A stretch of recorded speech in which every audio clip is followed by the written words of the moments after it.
उत्तर प्रदेश में जब ये लोकसभा चुनाव चल रहे हैं तो भारतीय जनता पार्टी यानी एक तरफ एनडीए, दूसरी तरफ इंडिया गठबंधन, लेकिन उसके बीच भी एक शख्स है जिनके कारण कहा जा रहा है कि काफी हद तक समीकरण बदल गया, खासकर उनके एक स्टेटमेंट के बाद। रघुराज प्रताप सिंह, जिन्हें लोग प्यार से राजा भैया पुकारते हैं, उन्होंने कह दिया अपने समर्थकों से कि जिसको वोट करना है कर दो। बहुत स्वागत है आपका जी। स्वागत आपका बेती में, कुंडा में। ऐसा क्यों कहा आपने? श्वेता जी, जनसत्ता दल का गठन किया और नया दल और छोटा दल ही सही, लेकिन आज उत्तर प्रदेश के विधानमंडल में कांग्रेस और बसपा से बड़ा है। इसको हम फिर से स्पष्ट कर दें कि बसपा 1 है, कांग्रेस 2 है और जनसत्ता दल 3 है। 2 एमएलए 1 एमएलसी। तो स्वाभाविक है कि कोई राजनीतिक दल है तो वो चुनाव लड़ेगा, लड़ाएगा, किसी से गठबंधन होगा। पिछली बार हम लोग 2019 दल गठन होने के 6 महीने के अंदर चुनाव हुए और हम लोगों ने कुंडा और बाबागंज दोनों विधानसभा में, लोकसभा के चुनाव की बात कर रहे हैं, हम लोग जीते, लेकिन जीत हासिल नहीं हो सकी हमको।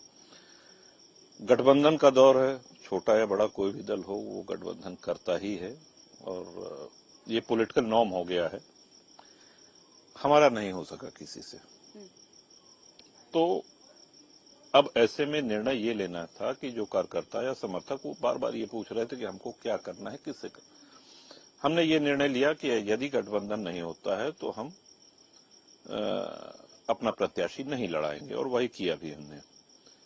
अब जब समर्थक ये पूछते हैं कि हमको मतदान कहाँ करना है, तो हमने एक कार्यकर्ता बैठक बुलाई। सबसे राय लेने के बाद ये निर्णय लिया कि सबकी राय आई, एक विशाल कार्यकर्ता सम्मेलन था, तो उसमें यह कि आपकी जहां इच्छा हो, जहां मन हो, आप लोग वोट दीजिए।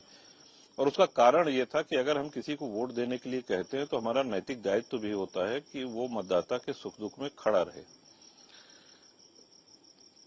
ये गारंटी लेने में हम सक्षम नहीं थे, इसलिए हमने ये कहा कि हम तो ही हैं, हमेशा रहेंगे आपकी सेवा के लिए, लेकिन हम किसी की गारंटी नहीं ले सकते हैं कि वो आपके सुख दुख में खड़ा रहेगा या नहीं। तो आपको जहां मतदान करना हो करिए।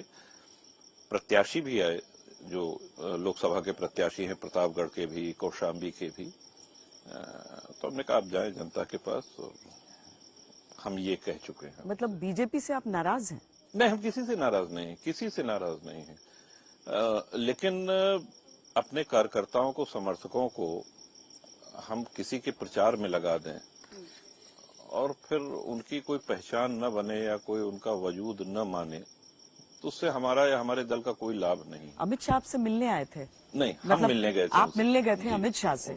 मुलाकात आपकी हुई थी, उस समय सबको ऐसा लगा कि शायद बात बन गई। बहुत अच्छी भेंट रही, बहुत अच्छी भेंट रही और बड़ा सम्मान किया उन्होंने हमारा, बड़ा अपनत्व भी मिला, अच्छी बात, कई विषयों पे बात हुई। अब वो सारे विषय यहाँ पे उचित नहीं होगा कि हम कहें, बहुत अच्छा हुआ। तब तक नामांकन हो चुके थे, जो नामांकन होने थे वो सब हो चुके थे, उसके बाद की ये भेंट की बात है। तो आगे देखते हैं जो भी होगा, लेकिन इस लोकसभा के चुनाव में हमने यही कहा है। नहीं, क्योंकि जब राज्यसभा के लिए जब वोटिंग चल रही थी उस समय सब सोच रहे थे कि क्या समाजवादी पार्टी के साथ जाएंगे, क्या बीजेपी के साथ, और आखिरी समय में जब आपने पत्ते खोले तो सबको चौंकाया था, लेकिन हर बार चौंका ही रहे हैं आप। नहीं, हमने पत्ते नहीं खोले। देखिए, ऐसा है कि द्विवार्षिक चुनाव है, 5 ही राज्य ऐसे हैं जहां विधान परिषद भी है भारत में। उत्तर प्रदेश में विधान परिषद भी है। हर 2 वर्ष पे विधान परिषद का, हर 2 वर्ष पे राज्यसभा के चुनाव होते रहते हैं और पिछले 6 बार से भारतीय जनता पार्टी के कहने पे और राज्यसभा और विधान परिषद दोनों में बिना किसी शर्त, बिना किसी नखरे के हम मतदान करते रहे हैं। हम ही नहीं करते रहे, बल्कि विनोद सरोज जो दूसरे विधायक हैं जनसत्ता दल से, बाबागंज से, उन्होंने भी किया। राज्यसभा चुनाव में आप ये भी, आपने तो बहुत चुनाव देखे हैं, ये भी देखा होगा कि लोग बार्गेनिंग करते हैं, सौदेबाजी करते हैं, अपनी शर्तें रखते हैं। हमने कभी कोई शर्त नहीं रखी, कभी कोई सौदेबाजी नहीं करी, कभी कोई नखरा नहीं दिखाया। तो अनवरत इन 6 वर्षों से अधिक से हर चुनाव में, यहां तक कि राष्ट्रपति के चुनाव में भी भारतीय जनता पार्टी के जो प्रत्याशी थे उनको वोट दिए। तो इस वजह से लोगों का ये मानना है कि साहब ये भारतीय जनता पार्टी के राज्यसभा या विधान परिषद के प्रत्याशी को वोट देते आ रहे हैं, तो भारतीय जनता पार्टी को इनके विषय में सोचना चाहिए। ऐसा एक परसेप्शन लोगों के बीच में है। उस नाते आप ये कह रहे हो तो अलग बात है, लेकिन हमको आज की तारीख में यही सबसे अच्छा लगा और यही सब कार्यकर्ताओं की राय भी आई, तो हमने सबको स्वतंत्र कर दिया कि आप अपने विवेक से, अपनी बुद्धि से मतदान करें।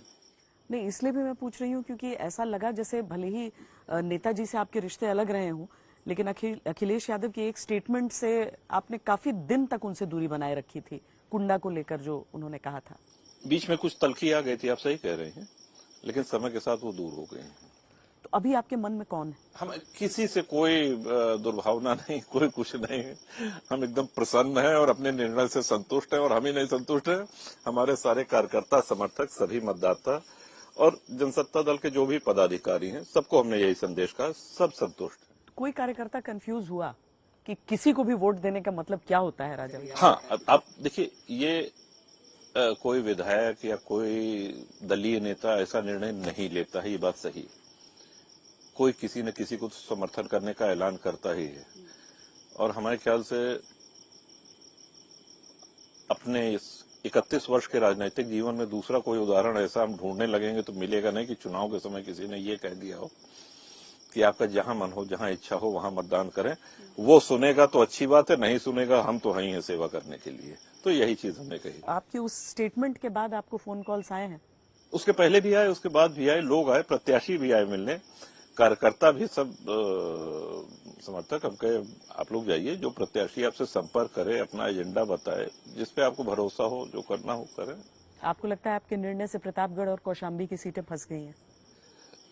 नहीं, हम देखिए, एक बहुत बड़ा वोट बैंक, आप ये कहिए कि जनसत्ता दल जैसे 1,95,000 के लगभग हमको जनसत्ता दल यहाँ लोकसभा के वोट मिले थे,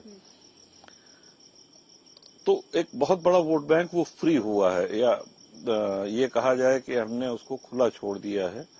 अब जिसको चाहिए वो जाके सीधे जनता से संपर्क करे। प्रधानमंत्री मोदी को लेकर आपका क्या विचार है? यशस्वी प्रधानमंत्री हैं, और ये हम हृदय से कह रहे हैं कि उन्होंने देश को ऊपर उठाने में, भारत का नाम करने में बहुत काम किया है, और कई ऐसे निर्णय लिए हैं जो उनके अतिरिक्त दूसरा कोई प्रधानमंत्री नहीं ले सकता।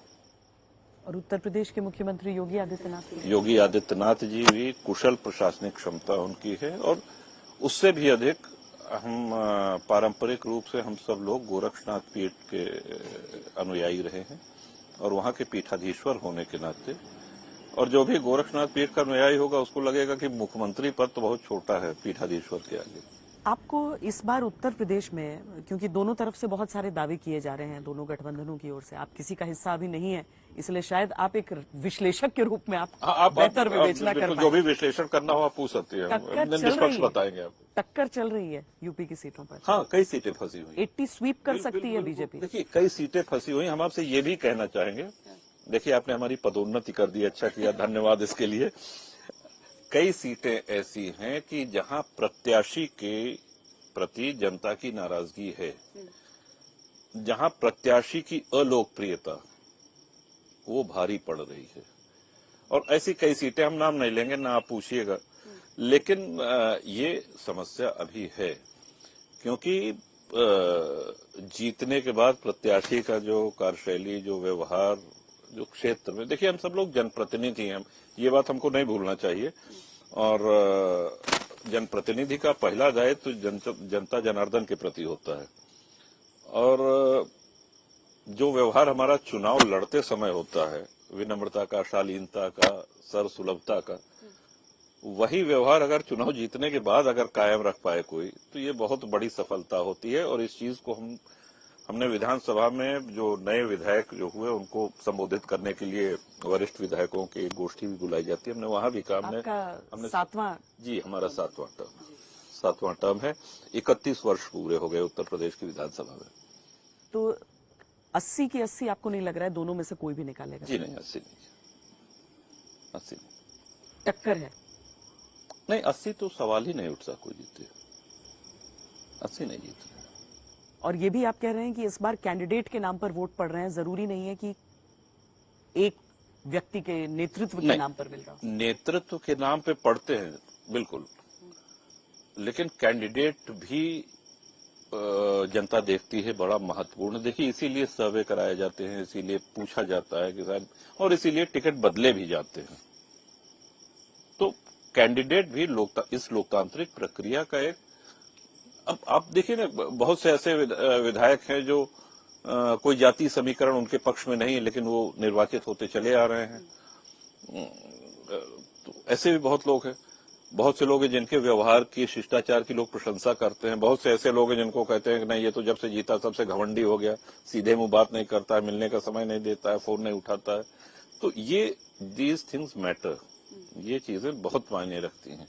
चूंकि राजपूत समाज के भी आप एक बड़ा नाम है और पार्टी से अलग एक नेतृत्व भी आपका समाज का, ये बहुत चर्चा इस बार हुई कि समाज नाराज है भारतीय जनता पार्टी से, एनडीए सरकार से। गुजरात के भीतर खासकर एक कैंडिडेट को लेकर, राजस्थान के भीतर कहा गया कि आपको उत्तर प्रदेश में ये महसूस हुआ है? आप ही लोगों के माध्यम से जो देखने को मिला, पश्चिमी उत्तर प्रदेश के चुनाव में ये बातें उभर के आई थी सामने, लेकिन अब वो शांत हो रहा है, मेलो डाउन हो रहा है, ऐसा हमको लग रहा है। मतलब ग्राउंड पर आपको असर? देखिए, नाराजगी थी, इससे हमको कोई, हम इनकार नहीं कर रहे हैं, और बिल्कुल नाराजगी थी। उसके विभिन्न कारण हो सकते हैं। ये भी हो सकता है कि उसको कुछ अन्य राजनीतिक दलों ने भी हवा दी हो सकता है, लेकिन नाराजगी थी। और ये नाराजगी चाहे किसी ने भी हवा दी हो, उसका हमने कहा हो सकता है हवा न भी दी गई हो, लेकिन हाँ, नाराजगी थी। उसको एड्रेस करने की कोशिश हुई है? जितना आप लोग के माध्यम से हमको पता चला है। आप उसमें किसी तरीके से इन्वॉल्व नहीं रहे? नहीं, हम नहीं बोल रहे। हम ये भी बता दें कि लगभग 4 लाख मतदाता हैं कुंडा में, और मात्र 10,000 ठाकुर हैं यहाँ पे, और अधिकांश गांव ऐसे हैं जहां एक भी घर क्षत्रिय का नहीं है। तो सभी वर्गों का आशीर्वाद और स्नेह हमको मिलता है तभी। और दूसरी बात, क्षत्रिय समाज एक स्वाभिमानी समाज है, और क्षत्रिय समाज को भारतीय जनता पार्टी के साथ जोड़ करके देखा जाता रहा है अभी तक। ये तो आप मानेंगे।